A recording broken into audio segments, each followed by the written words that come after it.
Fábio França, hoje é dia de início de discussão do Copom. Vamos discutir taxa de juros. E amanhã é o dia D, a gente vai saber, né? E afinal, a taxa de juros vai para... And the winner is... Vai ser igual, mesmo número, mas não importa. A sinalização é que é importante. E aí, Fábio, eu não sou daqueles que demoniza o Banco Central. Não sou daqueles que demoniza o Banco Central. Eu sou daqueles que entende que a taxa de juros é o efeito de uma tragédia ou de um acerto. E também se torna depois a causa de uma tragédia ou de um acerto. Então, se você produz ou aplica ou anuncia uma taxa de juros baixa demais e a economia não está preparada para aquela taxa de juros, desastre total. Lá na frente o preço vem, como veio no Brasil, várias e várias vezes. Falando aqui ontem sobre esse assunto, lembrei do caso do presidente Alexandre Tombini, presidente do Banco Central,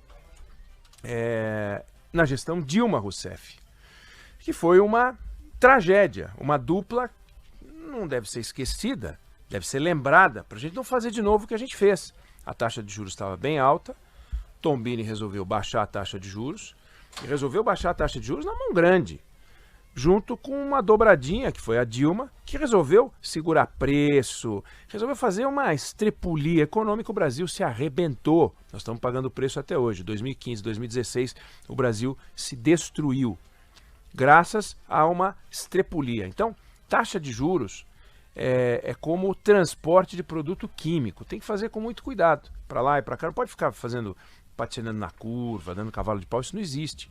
Nem para cima, nem para baixo. Por incrível que pareça, o juro baixo é tão perigoso quanto o juro alto. O juro tem que ser o juro correto e essa mão é difícil de acertar. Então a gente está com uma taxa de juros elevada e não dá para operar com uma taxa de juros elevada e fazer um país andar. Não dá, isso é um fato. Se eu falei, os juros são consequência de um desajuste, mas depois eles se tornam causa do desajuste, é isso. É como você vai dando remédio demais, excesso de remédio, e vira veneno. E é um problema, Não dá para viver num país com juros muito altos. Quando você tem juros muito altos, o empresário diz assim, eu não vou mais investir, né? As pessoas falam, pô, não dá para comprar. E aí eu fiz uma continha boba com um Excel. A gente partiu de um juro de 2% e foi escalando para até chegar nesse juro de 13,75%. O governo Bolsonaro inicia com um juro de 2% e a gente chega num juro de... Quer dizer, inicia com um juro de 2%, não, chega a um juro de 2% e a gente está com um juro de 13,75%. Aí vamos imaginar, só para medir a diferença, ninguém pega empréstimo a Selic. Todo mundo que vai pegar empréstimo, pega empréstimo a um indexador que é mais alto do que a Selic. Mas não vem ao caso aqui, é só para mostrar a diferença entre o que é ter um juros de 2% e um juros de 13,75%. Parece que é 6 vezes, mas olha só. Então, você pega, o Fábio França pega R$100, eu pego R$100. No país do Fábio França, o juros é 2%. No meu país, o juro é 13,75%. Números arredondados, para a gente não ficar com duas casas depois da vírgula, o Fábio França, ao final do primeiro ano, está devendo 102. Então ele adicionou R$2, eu adicionei 13,75, 13,8, né? Então eu estou devendo 13,8. Só que eu já estou devendo R$11 a mais do que ele. Eu já tenho que arrumar R$11, ele só tem que arrumar 2. O 100 que ele já tinha, que ele devia originalmente. Mas vamos lá, segundo ano, terceiro ano. Então vamos imaginar que ele fez um empréstimo de 5 anos. Ao final do quinto ano, o Fábio França está devendo 108,2. Ao final do quinto ano, eu estou devendo 167,4. Olha aí o que aconteceu. Ao final do oitavo ano, o Fábio França está devendo 114,9. Lembre-se que no primeiro ano eu estava devendo 103,8. Só no oitavo ano é que o Fábio França passou a dever mais do que eu. Depois de 8 anos, ele passou a dever mais do que eu no primeiro ano.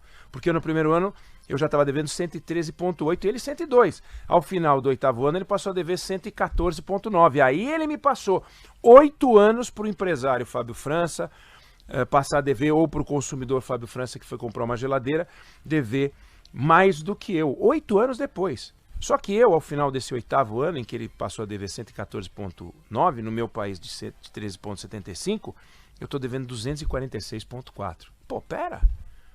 Aí, como é que fica? Vamos lá, o Fábio França pegou uma linha de 20 anos, está comprando um apartamento, né? Então os 100 dele viraram 145,7. O meu 100 viraram 1.156,3. E aí? Como é que faz para comprar um apartamento? Como é que faz? Apartamento não é taxa, não é um bom exemplo, mas você vai financiar o giro do seu estoque, o seu capital de giro, você vai pegar um empréstimo. Como é que faz? Para tudo, trava tudo. E quando acontece esse número que eu falei, você dever 42%, né? Você devia 100 e passa a dever 142 depois de 20 anos, né? 145 é uma coisa. Agora você dever mais de 10 vezes, você deve 11 vezes o que você pegou, não tem como. Qual é a atividade econômica lícita que pode render tanto dinheiro? Não rende. Então quando falam, o empresário resiste a investir, não é que ele resiste a investir, ele não é idiota. Não é, não, ele prefere ficar na ciranda financeira, ele prefere investir. Não, empresário de verdade vive de empresariar, ele quer produzir. Mas se ele produzir, ele está frito. E o pior é que é o seguinte, quando o cara pega dinheiro de capital de giro, isso é que nem cheque especial. Você pega porque precisa, não é que você pega porque você quer. Então, o empréstimo é parte do processo produtivo. Mesmo empresas de grande porte, elas precisam de dinheiro para girar. Elas não podem simplesmente trabalhar com dinheiro próprio. Às vezes precisa de financiar uma coisinha aqui, uma coisinha ali. Esse dinheiro sempre está presente. Pegou a 2, foi a 13, olha o que acontece. Aí, se ele não renovar a linha, são linhas automáticas, se ele não renovar a linha, ele tem que demitir, tem que parar de produzir, a atividade econômica vai para o vinagre. Se ele renovar, ele tem que vai vender menos, porque ele vai ter que passar para o preço, porque senão ele vai amargar um prejuízo. Se ele amargar um prejuízo, ele vai ter que demitir, vai ter que parar de produzir. Se ele passar para o preço, sabe o que vai acontecer? Ele vai vender menos, ele vai ter que demitir, ele vai ter que parar de produzir. Então, qualquer sinal, qualquer caminho, qualquer possibilidade está completamente fora do razoável. Então só tem um caminho possível, é o Brasil enfrentar os juros altos. Bom, com isso concorda o Roberto Campos, concorda o Aloysio Mercadante lá do BNDES, eles concordam, a gente tem que baixar os juros. Bom, a discussão começa, na velocidade da queda, e 2, quais são as premissas, o que é preciso fazer para que os juros baixem. Não basta ser só uma decisão política na cabeça do Aloysio Mercadante, da Dilma, né? Que ainda bem está lá longe, que ela está dirigindo o Banco do BRICS, bem longe. Parece que não tem que vir muito aqui fazer reunião, isso eu acho até saudável. Do Tombini, né? Esse pessoal acha que você vai lá, aperta um botãozinho e os juros caem. Pois já aconteceu e a gente se arrebentou, não é assim. Não é assim. Tem que tomar muito cuidado. Então, agora os juros vão começar a cair. Ótimo sinal. Resolveu o problema? 0,25, que é o que deve cair na próxima reunião, não essa que está acontecendo hoje e amanhã, mas na próxima reunião, 0,25. Resolve o problema? Não, não resolve. A gente tem que vai demorar um tempão. Ontem a Juliana Rosa conversou com a gente, vai conversar com a gente hoje de novo. Ela disse que a projeção é que ao final do ano que vem, os juros estejam em 9 ponto alguma coisa, ou seja, abaixo de 10, que a gente não tenha um bom tempo. Mas olha só, ele levou 1 ano e meio para subir de 2 para 13,75, e em 1 ano e meio ele vai cair de 13,75 para 9 alguma coisa. Olha que loucura! Quanto tempo vai demorar para a nossa taxa de juros baixar e ser uma taxa de juros que desestimula a aplicação financeira e estimula a renda variável, mercado acionário, que o mercado acionário não é o dinheiro especulativo, que é importante a gente ter claro. Quer dizer, hoje, quando você tem uma taxa de juros altas, o que o investidor faz, ou o empresário que iria investir, que tem um dinheiro, ele faz? Ele coloca em renda fixa. Renda fixa é dinheiro garantido pelo governo e não tem ruído. Você bota o dinheiro lá no Tesouro Direto, está tudo resolvido. Agora, quando a taxa de juros cai muito e cai a um patamar civilizado, digamos assim, oportunidades começam a concorrer com essa taxa de juros. E aí você fala, bom, eu vou investir na produção. Eu, Eduardo, ele, Fábio, que está aqui do meu lado, pode dizer, pô, eu não vou abrir um negócio, porque eu não tenho dinheiro, não tenho capital, mas eu posso comprar R$100 de ações dessa empresa aqui. Recomendo que não compre Americanas, mas eu vou comprar R$100 dessa empresa aqui. Olha que bacana, essa empresa está investindo nesse setor, essa outra empresa aí lê lá, vê, olha, ela está dando lucro, ela está investindo. Então, se as empresas investirem, o mercado acionário reage e com isso a bolsa sobe, o dinheiro começa a entrar, o investidor estrangeiro começa a olhar para cá e tem o investimento direto estrangeiro, IDE, começa a subir, né? Você começa a ter formação bruta de capital, você começa a ver que o pessoal está comprando máquina, você vê que a importação não é do bem acabado, mas é do bem industrial. Opa, vou comprar uma máquina para renovar o meu parque industrial. E aí a roda começa a girar. E essa roda não vai girar se a gente não conseguir ter uma queda nos juros. Bom, caíram os juros, né? Caíram os juros. Começa a queda dos juros. Resolvemos todos os problemas do Brasil? A gente vai voltar a falar disso. Amanhã a gente fala de novo. Acho que vale a pena a gente mergulhar nisso com calma. Mas o Brasil é apaixonado por soluções únicas, né? A gente foi apaixonado pela reforma da Previdência, que ia transformar o Brasil. A gente foi apaixonado pelo cadastro positivo, que ia baixar o custo de crédito, ia ser uma beleza. A gente agora está apaixonado pela reforma tributária. A gente está apaixonado pela queda de juros. A gente se apaixona por essas causas, porque são sempre causas externas, que não são as nossas causas, né? Agora, e o investimento em educação, e o investimento em tecnologia, e o investimento em infraestrutura, que são os agentes transformadores, o investimento em produtividade. Isso aí, se a gente não conseguir fazer, não adianta baixar os juros. Quando ontem, conversando com a Juliana Rosa, eu fiz essa observação. Ok, baixamos os juros, a geladeira vai ficar mais barata? Não.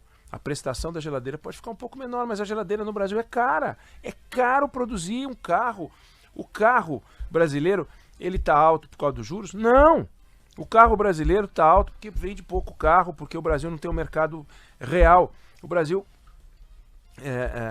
começou a ter um mercado de automóvel pequeno. 2 milhões de automóveis, nós já vendemos 3.700, agora nós estamos vendendo 2.300.000, 2.100.000 automóveis, é muito pouco num país como o nosso. Então, agora faz esse programa audacioso para vender 100 mil carros, 80 mil carros a mais, que é nada. Esse é o mercado brasileiro, um mercado que precisa ter estímulo, e para isso não adianta ter só juros mais baixos, tem que ter. Mas não adianta ter só juros mais baixos, a gente tem que ter aumento de renda. Para ter aumento de renda tem que ter educação, tem que ter, então, tem um monte de coisa. Não adianta a gente se apaixonar pela solução simples, que no caso seria caíram os juros agora, puxa vida, o vilão Roberto Campos tirou suas garras e seu tridente, né, aquele demônio, das nossas costas, agora o Brasil vai deslanchar. Não é assim, o Brasil não vai deslanchar só com queda de juros. A gente tem que fazer um monte de lição de casa, onde queda de juros, reforma tributária, são coisas que a gente tem que fazer, ainda assim a gente não vai mudar para um país bombado. Vai melhorar emprego, vai aumentar a massa salarial, tende a melhorar um monte de coisa. Mas a transformação, o salto, que é a dívida que os governantes e as pessoas, as gerações mais velhas têm com as gerações mais novas, só virá com um grande choque, com uma grande transformação, que alguns países fizeram e a gente não tem competência, não demonstrou ter competência para fazer. É atrás disso que a gente tem que correr. Não sei se você concorda ou discorda, mas essa é a minha opinião sobre o assunto.